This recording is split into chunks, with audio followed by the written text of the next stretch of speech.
యూరెటర్‌లో ఉన్నప్పుడు ఎలాంటి సింప్టమ్స్ ఉంటాయి? యూరినరీ బ్లాడర్‌లో ఉన్నప్పుడు ఎలాంటి సింప్టమ్స్ ఉన్నాయని డిస్కస్ చేద్దాం. ముందు ఒక స్టోన్ అనేది కిడ్నీ లోపలే ఉంది అనుకుందాం ఫర్ సపోజ్.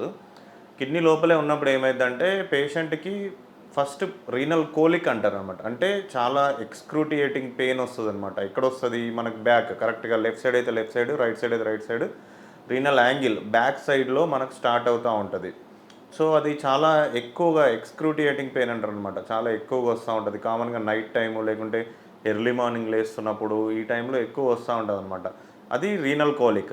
దాంతో పాటు నెక్స్ట్ ఆ స్టోన్ అనేది పాసేజ్ అవుతా ఉంటది. యూరెటర్‌లోకి వచ్చినప్పుడు ఏమైద్దంటే పెయిన్ ఇక్కడ స్టార్ట్ అయిపోయి మన గ్రాయిన్‌లోకి ఆహ్, రేడియేట్ అవుతా ఉంటది. బ్యాక్ సైడ్ నుంచి కిందికి లాగినట్టుగా రేడియేట్ అవుతా ఉంటదనమాట.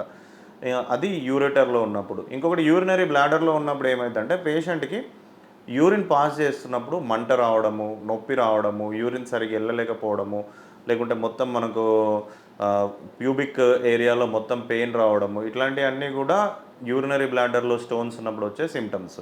So, వీటిలన్నిటిలో most